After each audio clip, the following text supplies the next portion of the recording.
For our listeners, this is a content warning. Throughout this podcast, we touch on subjects related to trauma, misogyny, racism and medical racism, sexual misconduct, residential schools, as well as many aspects of death and dying. Should you need them, there is a list of resources in our show notes. Most importantly, as you listen, take a break when you need to, and please take care of yourselves. We'd like to acknowledge that this podcast is produced and recorded across the land known as Canada. These traditional and treaty territories are full of rich Indigenous histories, home to many diverse First Nations, Inuit, and MAiD peoples.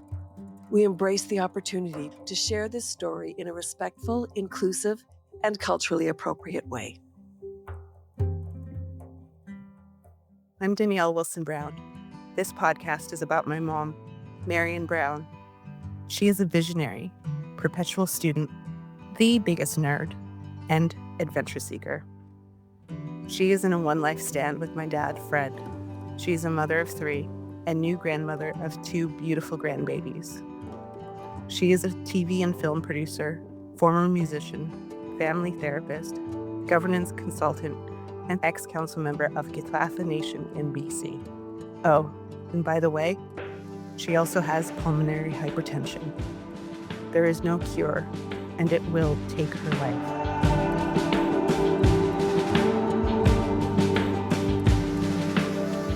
And so, we're going to share our story and this end-of-life journey with you. I hope you'll join me, Danielle Wilson-Brown, my mom, and some special guests as we begin to discuss death, dying, and above all, living. Welcome to Before I Go.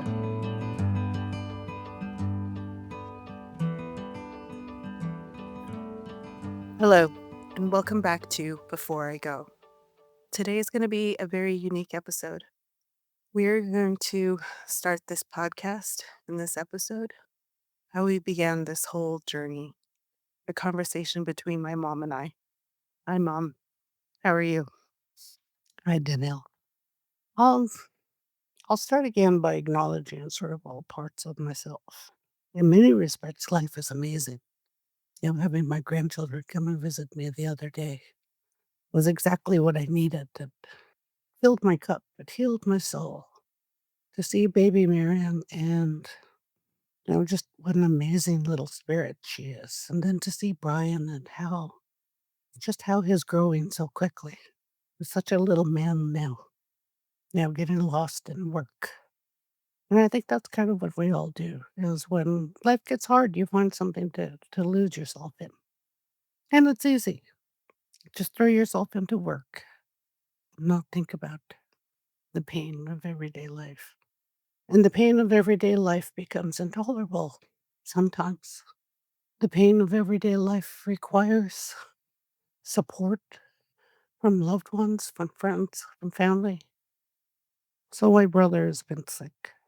It started with a infection, a wound on his leg that got infected.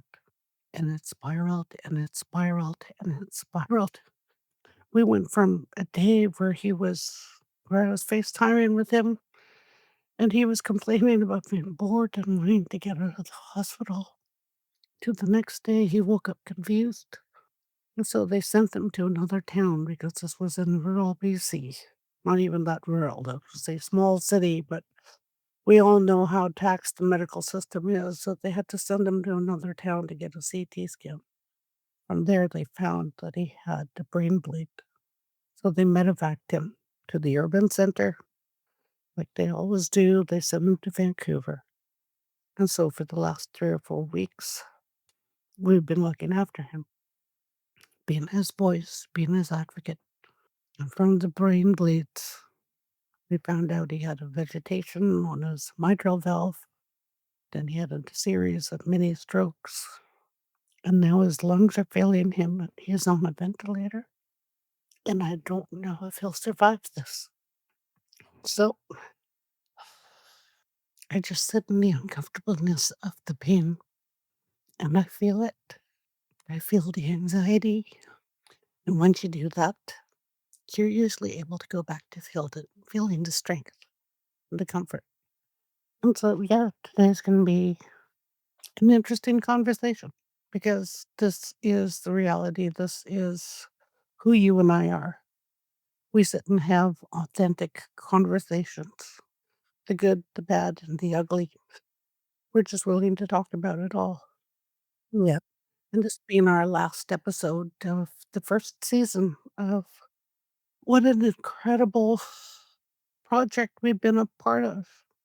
And for that, I'm grateful. I'm grateful that we were given this voice. I'm grateful that it's resonated with people, that people have reached out and thanked us. And while I'm not completely at peace, I'm still able to face the day like I always have. Sometimes with tears in my eyes, sometimes with a joke, with humor. I think that's a Indigenous thing. But I would like to say just sort of a quick prayer for myself so I can get through this. Creator, help me stand strong in who I am, grounded in the land, lifted by the sky, guided by the water, and strengthened by my ancestors. So I take a deep breath, and I am good again. Because when you acknowledge those feelings, the sad feelings, the anxiety and the hurt, you take a deep breath and you keep going.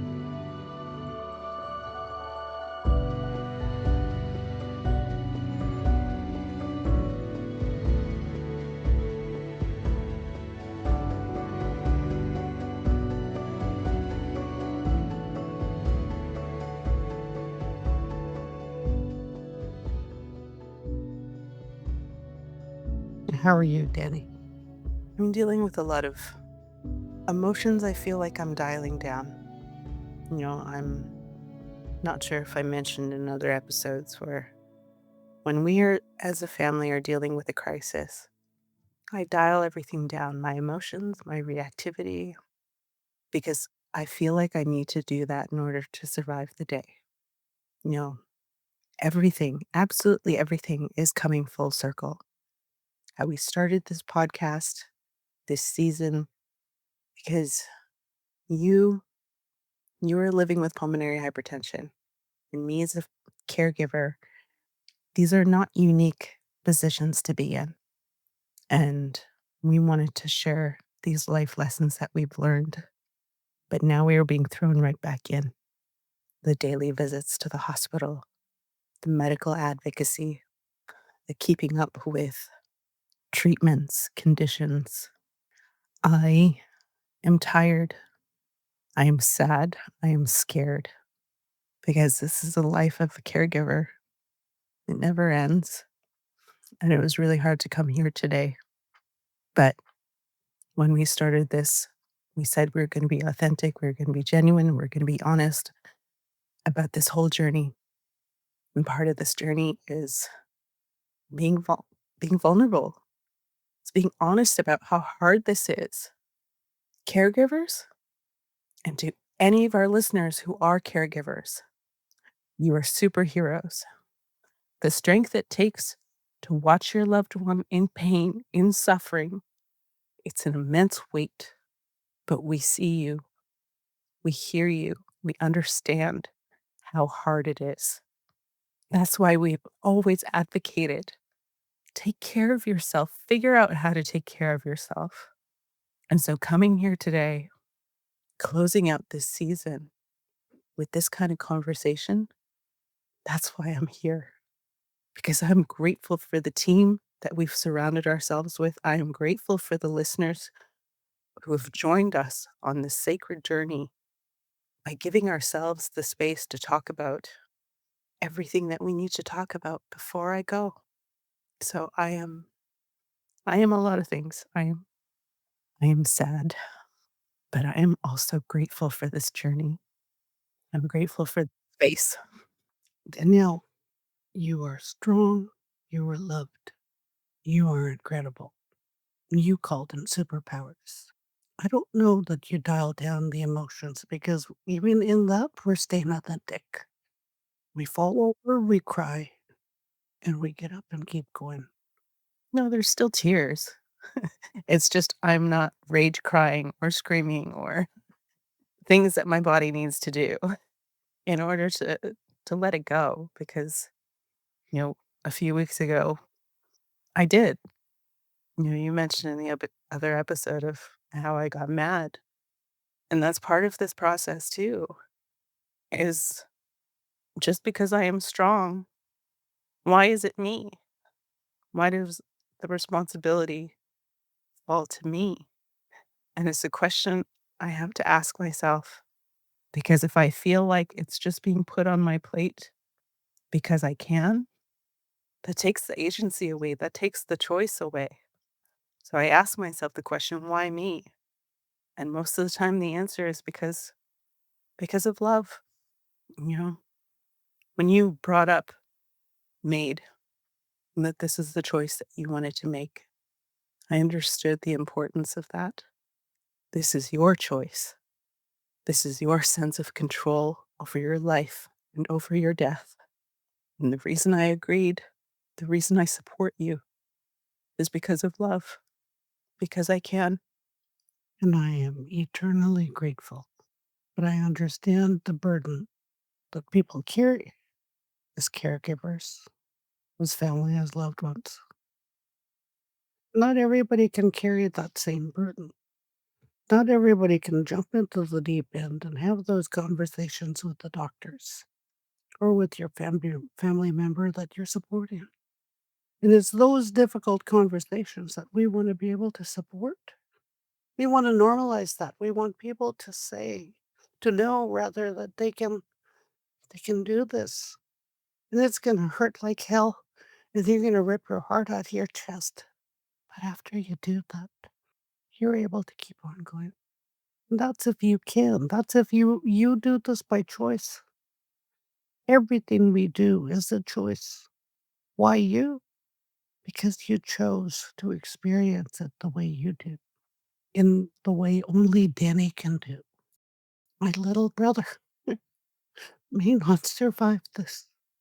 My kids call him Bill Blue. When he was a little boy, he didn't want to be brown, and he thought he got to choose the color. So he chose blue. Didn't want to be William Brown. He was going to be Bill Blue. That stuck. So all of his nieces and nephews call him that. And you get to that point with a loved one where you know they're walking that fine line between this earthly plane and the spirit world. And that's where you offer all of your love and give him the strength to do whatever he needs to do. You say the prayers to Creator that if you're going to take him, then please give him comfort. But if he is going to survive this, then please breathe some life back into him.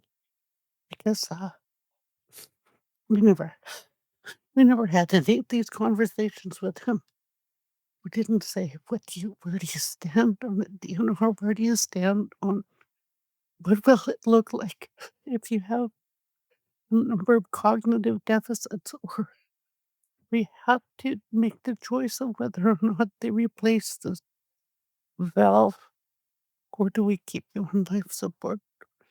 Because yeah, this podcast was around my choice to use MAiD. Well, the fact of the matter is, more often than not, you have no control. And yeah, I wanted some kind of agency. I wanted some control. And then there's my brother with a small wound on his leg that turns into this. So yeah, this is part of the conversation. These are the difficult conversations that we have to have. It's the cost of loving somebody. I just want to qualify the whole thing with my brother. He's a guy you'd never want to play Trivial Pursuit with. He's a guy whose favorite show was Jeopardy. And more often than not, he'd win. He just had all this weird knowledge that was just available. And I'd ask him, just to prove a point, just like, well, who won the 1959 World Series? And he'd just know it like that. He'd know the team. He'd know who was traded to be on that team. He'd tell you all about the plays. And when I was a kid, there's a book series that I read. It was called Encyclopedia Brown. And it was this kid who just, he was he would just be able to figure things out. It was like a Sherlock Holmes kind of thing, but certainly not about murder and death. But he, let's see, my brother was, oh my lord, I didn't mean to use past tense. Because if he's in there, yeah, and he can summon up the strength to fight this, oh, he does. But as his caregiver, I always feel like I have to stay like 5, 10 steps ahead, talking to the doctors, trying to figure out, well, where will he rehabilitate if he gets through this? And what questions do we ask the doctors? And at what point do we decide that it's enough? And I know other people have been in this very difficult position. This is not it's not a decision I want to make. I come from a very, very strong family. And maybe we have to love him enough to let him go. That's why when we say terms like medical advocate and caregiver, those can never be taken lightly because this is the reality. This is the day to day. It's life and death decisions. It's weighing quality of life. It's witnessing your loved one walk the line between our realms because I've witnessed our loved ones at the end of their life. They see things that we cannot see. They say beings that we cannot see, and we have traditions around it. And every Indigenous group has different traditions around it. We don't all have the same. So I just really appreciate all of those traditions, all of those protocols, because there's a stability in it, because there's thousands of years of history behind it. You're on it. What do you do with that weight? What do you do with that responsibility? How do you deal with the emotional repercussions of it? Because in the midst of all of this, how do we take care of ourselves? How do you get up and do the day over and over and over again? It's like I told you, I'm tired, like down to my soul, just tired. I was telling you the other day, it's like, you know what? Life just needs to stop lifing so hard right now. Yeah, it's kind of life the fluff out of us, isn't it? Mm-hmm. Yeah. And how do you do it? That's where those self-care things come in. That's where you have to do it so often that it becomes just sort of just naturally, here's what we got to do. And so the other day for me, it meant staying in bed until like 2 in the afternoon and then getting up and dusting myself off and going down to the hospital again. This whole season has turned into sort of the big picture of, that agency around death and dying. And I'm just incredibly proud of the work that we did this season, talking to some incredible people. But I think even before I go on, what I want to do is I want to acknowledge what an incredible job they're doing with my brother, that there has been change. And since the last time I was in the thick of it with a, a loved one, we are being treated so well. He is being treated so well. Yeah. No, I've said in the past, as medical advocates, you take up space, you ask questions, you don't feel bad about taking up their time. And I want to thank the medical staff, the doctors, the nurses who have taken the time to answer our questions, to support us, to be there for us, because it's an impossible position to be in. And I'm so thankful for that. I gotta say, though, some of these doctors I'm talking to, they look like they're 12 years old. I'm feeling kind of old, but it's like, does your mom know where you are? Your generation is showing, Mom.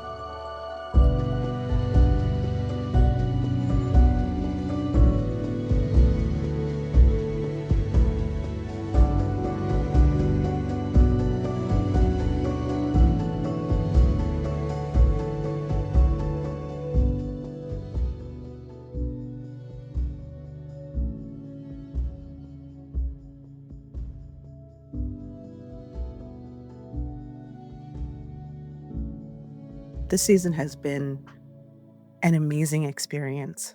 I have learned so much. We have an idea of where we're going to go, of what we want to talk about, but there's no way to plan the profound conversations we had. And it was such a unique experience of this whole podcast started very personal. It's mother-daughter, it's family, it's a community, and it started with your choice. But what we wanted to do was build a platform to educate, to advocate, to be a voice, to start questions that no one knows where to start. And it grew and it evolved. And like I said, our experiences aren't unique, but we have some very common challenges that have impacted all of our families, all of our communities. Going from environmental racism, learning exactly what that is, how it still impacts us, because this is all about choice. This is all about agency. This is all about a sense of control over one's life. But these were massive concepts, things external to ourselves, our communities that are impacting us, that's taking that choice away. And then going to a doctor with the Canadian Medical Association and learning that racism isn't even part of their code of ethics, that was infuriating. So, one of the questions we got was, a lot of these episodes are not really about MAiD, but it's about the choice, the lack of agency that we have as Indigenous patients across Canada. It's not just about medical assistance in dying, it's about how colonialism has impacted us and is still affecting us in the medical system. These are broad concepts, but they have everyday implications. That's why we had this amazing season full of very impressive people. You know, the I still remember the conversation with Dr. Adam Sandel, you know, bringing it back to medical assistance in dying and actually going through some of the questions. That was that was hard to hear, but it was important to know how what questions are going to be asked, where you stand with all of that. Well, I have to say with Dr. Sando, I was just very aware of the humanity he brought. And it didn't sound like a form going, okay, question one, why do you want to use MAiD? And it's like, well, no, it's like, why? Why do you want this? And it made me very clear in my thinking. But you appreciate the people who offer humanity, especially in a world like today that that's been lost. Because I also have come to terms with our privilege and the privilege that we carry into that hospital, knowing that my brother is being treated well, knowing that we will be treated with respect. One thing that I was surprised by is that I believe it was Dr. Wyman who was saying that she doesn't lead with the fact that she's a doctor. For me, as a medical advocate, I tend to learn the language. And more often than not, I'm asked what my medical background is because that's how I level the playing field. And it's my go-to because I've seen the medical system before it changed. I went to the dentist before, they became nice guys. I went to school before teachers saw any value in me. I went to jobs where I was just a number. Nobody saw me as a person. And I'm hoping my generation is going to be the last to feel that way, to feel invisible, to feel like we have no voice, to feel like we have no agency. Because it has been hard fought to stand up and use our voices when many think we should keep quiet. And in some ways, that came even from our own people. And I remember the first time I stood up and got assertive in my mother's hospital room, and she was so afraid. She's going, don't do that. Because she lived through the Indian hospital. She didn't know if it was going to come back at her. Because to be that person in that bed, so vulnerable, you need advocates. You need humanity. And so, yeah, there were comments about it's not so much about MAiD, is it? Well, actually, it is. Big picture, there are a lot of things that go into this. And yeah, Danielle listed some of it. It's the medical racism, the environmental racism, the legal racism, just all the isms that keep us down. And if we are able to be the voice for somebody or give them the space to use their own voice, then my Lord, that's exactly what we want to do with this podcast. Because yeah, you were right. It was so weird when we went to this conference and people came up to us like they knew us. And I've already had a couple of experiences with that because I use social media in a very particular way as a tool, not just to take pictures of my food or to curate a life for other people to see. Oh, for the record, I have done both of those, but that's not all I'm doing with. And so being able to use it, I did it with my mother. We knew she wasn't going to survive it. And at that point, I was somewhat, I guess, I don't know, somewhat aware of the privilege that I had, that I was able to use my voice to advocate on my mother's behalf, that I was aware that the generational healing had started in my family for 2 generations already. What a privilege that is. I hold no judgment, but it takes a very strong person to stand up and interrupt those cycles. My mother grew up in a home that would be deemed abuse now. And I think for many, it was common practice that you'd use corporal punishment on your child, beat some sense into them. And my mother remembered all of those moments and how much it hurt and vowed never to strike her children. That's an incredible strength. And so that multi generational healing starts with one person making that change, and then another person making that change until it becomes commonplace in the family. Because as I get older now, I appreciate the changes that my parents made. Maybe they knew that we felt invisible because society had already chewed them up and spit them out in the Indian hospitals and residential schools and the signs that said no Indians and no dogs. That my dad would take us on daddy dates. Have 5 children and then take each of us out. And as we got older, we'd reminisce about these daddy dates. And, even back then, I was still trying to please. I was a bit of a people pleaser, and I think I'm not so reformed, but I'm getting better. And so I went to a football game and I was bored out of my head. I didn't understand it. They all stood around for a long time and then they ran into each other and then they'll stand around for a long time again. I didn't get it. And then we went to a regional wrestling because I chose things my dad would like. And my sister chose things that kind of pushed him to the edge. And she took him to the P&E and put him on that big old roller coaster that they still have running for the love of God. It's held together with like duct tape and staples. And it was a big old wooden roller coaster. And my sister took my dad on it. And they're going up the first hill and he's screaming, "Don't look at me if I cry." But I appreciate those times.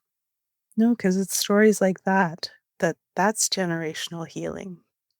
It's he was a blunt force object when it came to education. The only choice was work or school. Work or school. There's no in between. There was no outside of it. And it was, I gotta say, a bit frustrating growing up.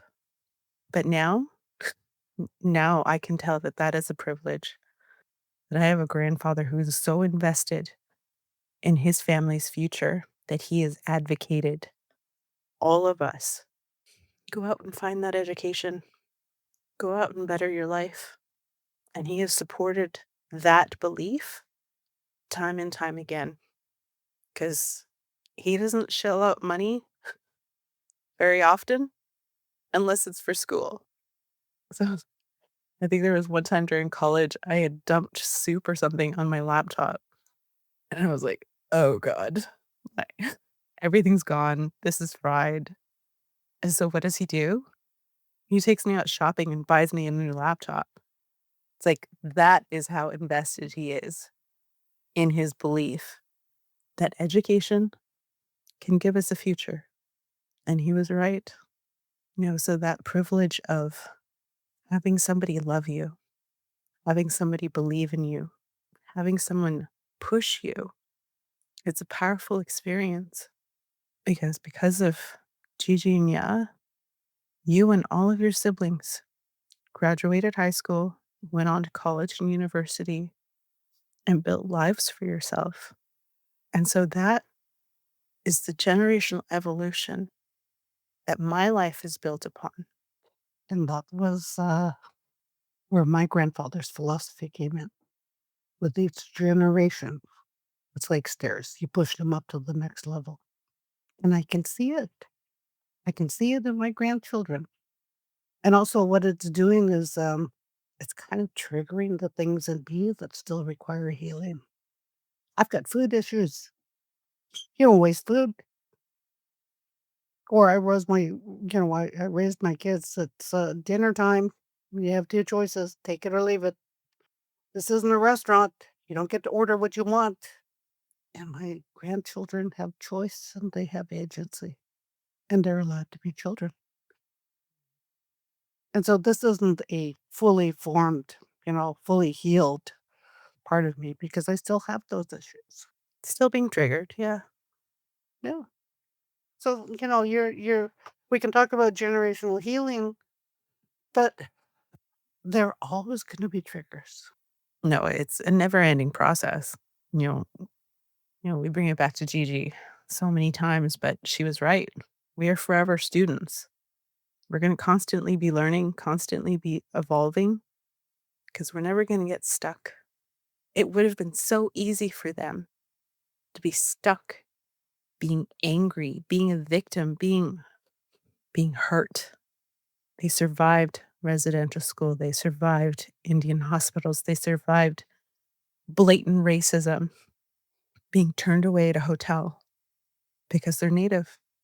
So to be able to say, I interrupted a cycle, I chose healing, this resilience to build yourself up from that's a superhero, and I think that's why both of us have superhero qualities because that's who we're descended from. We're descended from the people you tried to erase. We're descended from the people you tried to beat down, but their spirits were stronger. Their strength, their intellect, their resourcefulness, their inability to quit. That's where I come from. So when the days are too hard, when getting up, getting out of bed is an Olympic feat, it's not just me, it's my entire family, it's my ancestors. They went through their lives so I can have this one. So I damn well do the best I can with it. So sometimes it's shifting the perspective, sometimes it's just the push we need to get through the hard days. And it was amazing to see, this term we're using, generational healing, to see it in some of our guests was amazing. First doctor in radiology, first lawyer in her family, you know, first Indigenous psychiatrist. It was just inspiring to hear their stories, to hear their journeys, to hear how they had to overcome racism at every level, where they went to school, where they worked, how they had to advocate for themselves and those around them. Dr. Cashin having to advocate for a pregnant woman. It's like receiving pushback, dealing with repercussions in her job because she offered humanity to her coworker. I wish we didn't have to be so resilient. That we could go to school, we could go to university, we could collect every degree that we want, go into these professions, go into these careers without proving that we can be here, having to justify our presence in these spaces. Whether you're a doctor, whether you're a psychiatrist, whether you're a lawyer, whether you're a professor, I want to celebrate all of our guests who showed up to these spaces and didn't take no, because you helped shape the world around you. You helped shape those academic spaces, these courtrooms, these medical exam rooms, wherever they worked, you made a difference. And you made a difference in my life. Those conversations were important. They were profound. They were a little daunting. We've had a few conversations on these episodes where it's like, you know what? I have like major imposter syndrome. It's like, what business do I have to do this, to be in the same space as you? These are the obstacles that as Indigenous people, as women, this is what we face. This is what we deal with. This is what we overcome. And it's never ending. Like, I can be proud of the work that I've done, the career that I've built, everything that I've accomplished, and still deal with, "Hmm, I don't know if I'm good enough for that. I don't know if I really know how to do that." Because my neurospicy brain will constantly work against me sometimes. It's telling me all of these hurtful things, and when people give me compliments, it's like, are you sure you're talking to the right person? Because sometimes the obstacles that we have to overcome to get to this point is ourself. That voice in our head that's telling us, nope, that's not good enough. That's not right. And so for all of these women, these Indigenous women who are so resourceful and resilient and just so impressive. I have to agree. The only thing that I would say is when you were saying that I wish we didn't have to be resilient. And honestly, I have no idea how to wrap my head around that because if we didn't, because part of what I've used that as is to propel me into the next thing I'm going to do. I brought up before about you can't square off with a pissed off Indigenous woman without feeling the wrath. And that's what we have. We've got strength. We've got strength enough to keep standing up. You continue to stand up every time life knocks you down. Before I Go is produced with generous support from the Indigenous Screen Office, whose funding made this entire season possible. We're also grateful to the Gitlathla Enterprises Corporation, GECA, the economic arm of Gitlathla Nation, for sponsoring 2 episodes. GECO's commitment to advancing Indigenous stories, economies, and voices reflect the spirit of this project, one grounded in sovereignty, strength, and story.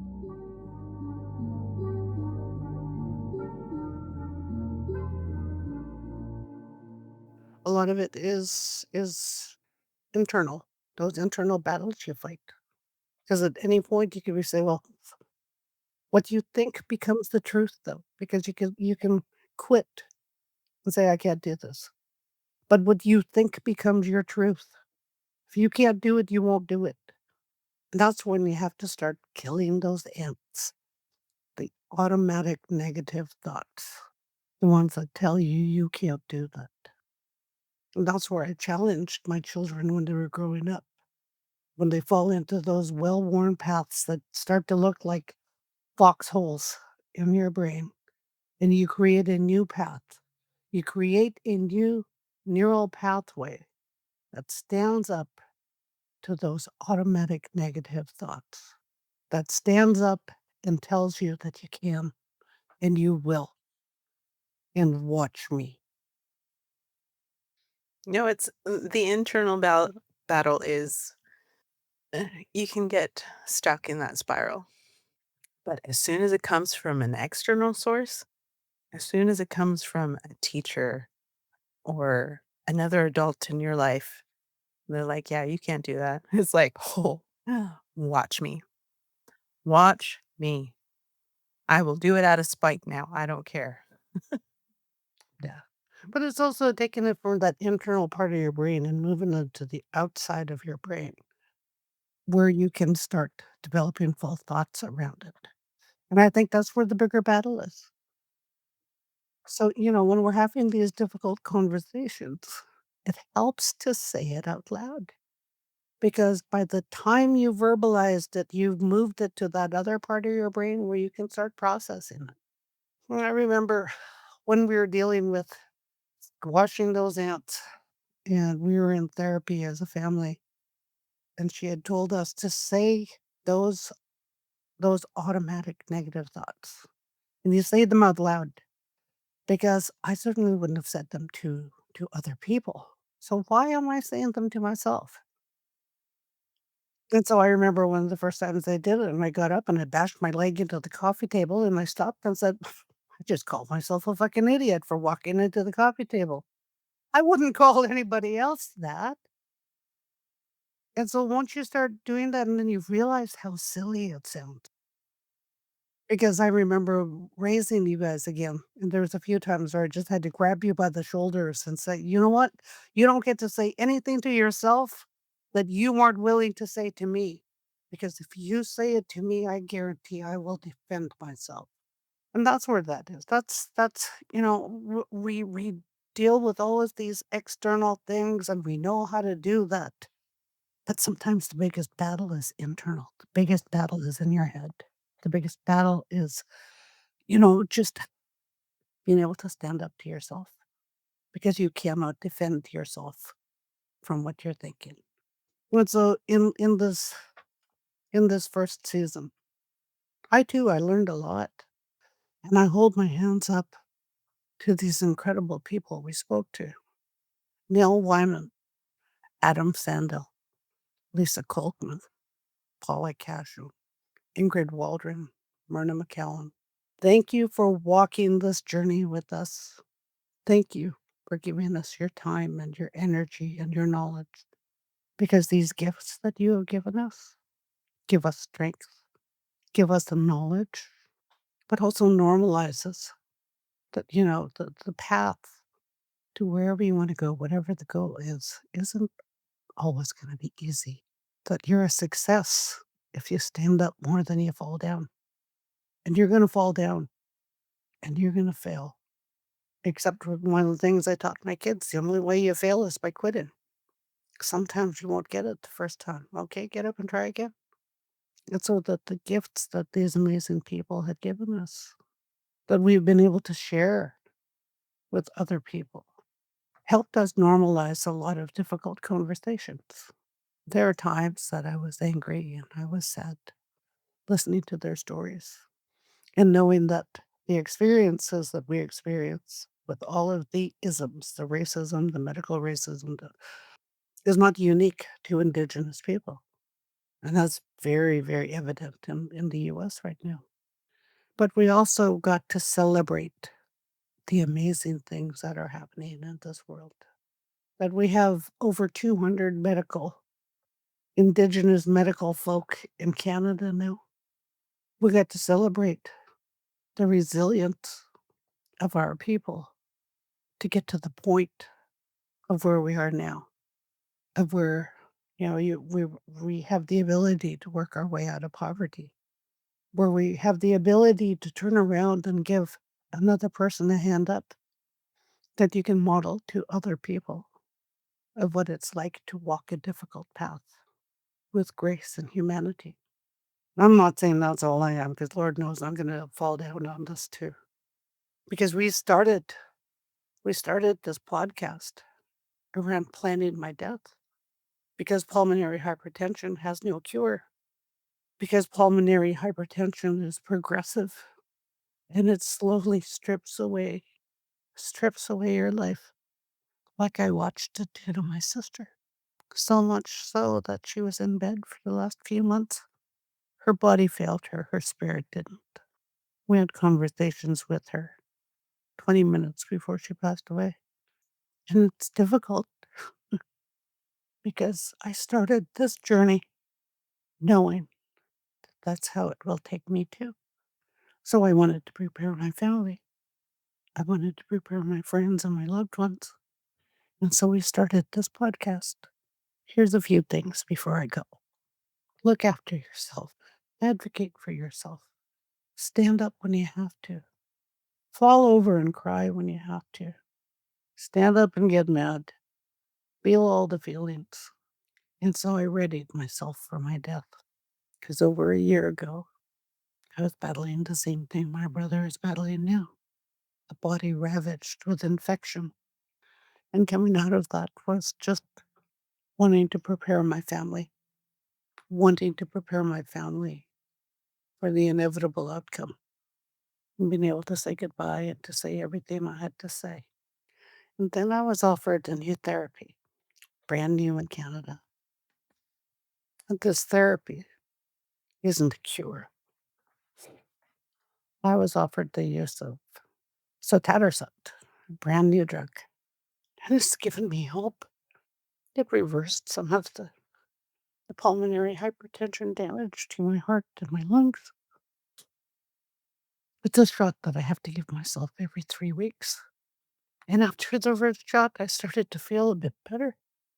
I walked up a flight of stairs without feeling like my heart was going to beat out of my chest. And I didn't realize I did that until I did it, and I got to the top of the steps with tears in my eyes because I was able to do something I haven't been able to do in a very long time. My God, it's been life-changing. It was a very, very expensive drug that isn't available to everybody yet, and it's the first of its kind. Essentially what it is it's a fusion protein that acts as an activin signaling inhibitor. So what it's doing is it's stopping, or slowing rather, the progression of the disease enough so that my body can heal itself. We don't know the long term. It's not, won't take pulmonary hypertension from my body, but it's slowing the abnormal blood vessel growth. We're narrowing the blood vessels in my lungs. And it's added a quality of life that I haven't had in a very long time. So you brought up earlier about how you're feeling like a bit of an imposter. I feel like a little bit of an imposter myself. I feel like I'm not so much dying anymore. I feel like I can start planning my future, looking for a place to do my PhD. I'm doing things with my company that I didn't think I had time to do. I'm planning for the future and not just my death anymore. It might feel kind of weird that I've got these tears, but I tell you, there's a survivor's guilt that comes with it. That I wish my sister had this. That doesn't take away from the gratitude that I do have. That this was offered to me. Yeah, I mean, there's complicated feelings when it comes to chronic illnesses and treatments, right? I mean, like I said, I dialed my emotions down as soon as I got the call that you were being rushed by ambulance to the hospital, and later finding out that you had a blood infection that quickly turned into sepsis. I remember walking into that hospital room. You had asked our family and friends to leave so that you could tell me there's a 50-50 chance of you not making it. The hardest thing in the world I ever had to do was hold your hand and look at you and tell you, it's okay to go. You don't have to stay for me. And I can't tell you how devastating that is. It's like we have a very unique relationship. We're friends, we're mother daughter, we're business partners, we're interwoven, complex unit. And so to tell you and have to believe down to my soul what I'm telling you, then you don't have to stay for me. If it hurts too much, if you're suffering too much, don't stay for me. and that breaks something in you. It broke something in me. And after that initial call, after I was told you were in the hospital, after I was told that you might not survive, I cried once and then that was it. I got into caregiver role and I showed up at the hospital. I stayed every single night. You were never alone. And so when you got the call earlier this year to say you're eligible for this treatment, I broke again and I was a puddle on the floor because I was just crying happy tears. Because what I've learned throughout this season and what happened this year is hope is the answer. Despite everything we have to endure, everything we have to live with day to day, we cannot lose hope. And so I remember that phone call right after you ran up that little hill and up your stairs and you realized what you did. You called me in tears and just said, "This is what I just did." And we celebrated all of those milestones of you, you not needing your oxygen concentrator as much, you gaining more and more independence every day, being able to drive again, being able to do things on your own again. We got to celebrate every single one of those. And that's the sustainability in this journey is honoring every part, the anger, the sadness, all of the feelings that come with it, feeling the feels as they come, because I know that feelings don't need to be fixed. They need to be felt. We go through it and we go through it together. And we're honest about this experience because I told you when we got into that, when I got into that hospital room after they told us we're on top of your infection, we're dealing with it, and your prognosis was better. And I was telling you, and when you're better, I'm going to tell you how mad I am at you because you lied to me. I called you and you told me, "Yep, I'm fine. Doctors are taking care of me." And I understand that need to protect, that need to shield your loved ones from the pain, from the suffering. But don't you ever lie to me again because we do everything together, the good, the bad, the ugly, and the fluff and scary. And we have, and we've come out the other end with this amazing treatment that what an amazing problem to have that you still have pH, but we're not actively planning your death anymore. I'm immensely grateful. At the progress of the disease, when I was offered this new therapy, which is brand new To North America. but when I was offered this, I honestly thought I had maybe a year if I was lucky. And so I remain grateful. I can't promise I'll never lie to you again. I'm not afraid of you. Pretty brave on here, Mom. I am very aware of the privilege, and I've been being able to take this new drug that offers hope, that offers a little bit of the quality of life back. I don't know the long term implications or the long term effects of it. I'll always have hope, but in some part of me always has to plan for if it stops working. But I have hope. I have gratitude. And it's nothing short of a miracle of feeling the way I feel today. The other side of that coin, though, is 7 years ago, I was given 5 to 7 years to live. I kind of blew the retirement fund. Oh my God. I was making memories with my kids. I get to work until the day I die. But what an amazing problem to have, like I said. And I'm okay with that because I get to watch my grandchildren grow. I am still, I'm still going to advocate for MAiD. to give people agency and open up those difficult conversations, the difficult conversations that we normalize for people to talk about their experience, their pain, their joy, and all of the things in our lives that I remain grateful for. So thank you. Thank you, Danielle, for walking with me on this journey. Thank you for being a huge part of this podcast. I've got so many compliments on you as a proud mama. Yeah, I'll take it. But thank you to our listeners. We'll continue this. This is the end of season 1. Thank you to the incredible production team that we have that work behind the scenes that make this possible. Thank you to our show sponsor, the Katlatla Economic Development, who paid for our show, who believed in us. That these conversations will continue in another season. But in this one, we look back and we reflect the amazing conversations we had with some incredible people.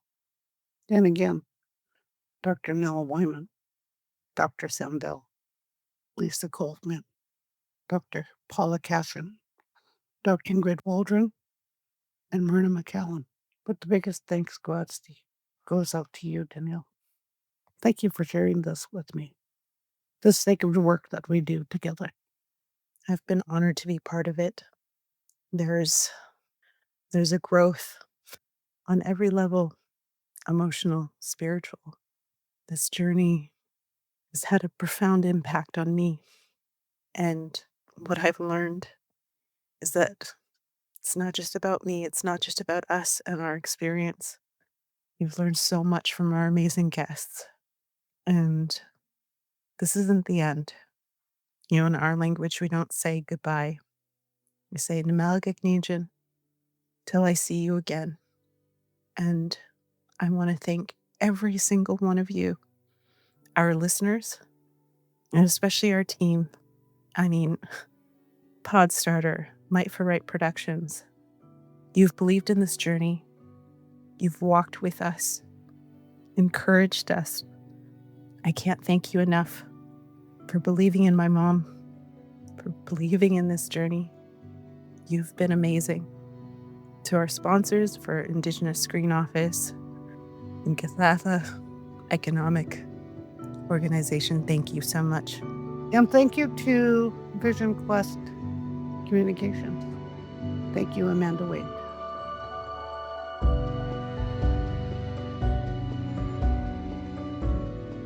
During this final episode, we talked about a medication that has fundamentally changed my mom's life and our family's lives. And we wanted to expand on it a little bit. And what is that medication, Mom? So the medication is called sotatercept. And it's also known by its brand name Winrevair. And it is this life-changing medication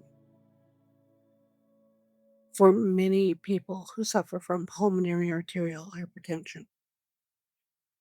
And that affects how the blood flows between the heart and the lungs. And eventually what takes your life is heart failure because it works so hard to oxygenate your blood. And now that you've been on it, how does it feel? I gotta say, it's been incredible. It's like a miracle drug. It's given me a lot of my life back. I am able to do things I haven't been able to do for a very, very long time. And carrying my healthy grandbaby is one of the best things that's given me back. Yeah, I still suffer from pH. It's still going to take my life. This isn't a cure. But I have more energy. I can breathe easier. And I have more time to enjoy the things and people I love. Like I said, it's not a cure, but it has given me more good days, more quality time, more freedom. more moments that matter. I mean, we've gotten to the point now where I'm planning on doing my PhD. I'm looking for a place to find that time. I'm doing things that I haven't been able to do for a very long time, and that includes travel. I'd love to be able to take my grandbabies on a trip, and I haven't been able to do that for a very long time. And what it does do is it represents hope, and that's the spirit I want to end this season with. Yeah. No, when we started this journey, it was a huge part of the story we wanted to share is the sense of agency and control we have with our lives and what we do with it, with the circumstances that we live with. You were diagnosed with pulmonary hypertension, and that took a lot of your choices away in life. And so I think it's an amazing way that we wrap out this season with hope, with this miracle that happened to you and to happen to our family. And I'm so grateful that we have this opportunity and that we have an opportunity for season 2. So we are hoping to open up the next season and talk more about this because this has been an amazing journey. The journey isn't over, it's evolving, and so am I. So when we return for season 2, let's explore the new treatment. Let's continue to talk about what it means to live fully, even with illness. Before I Go isn't about endings. It's about finding meaning, purpose, and joy along the way.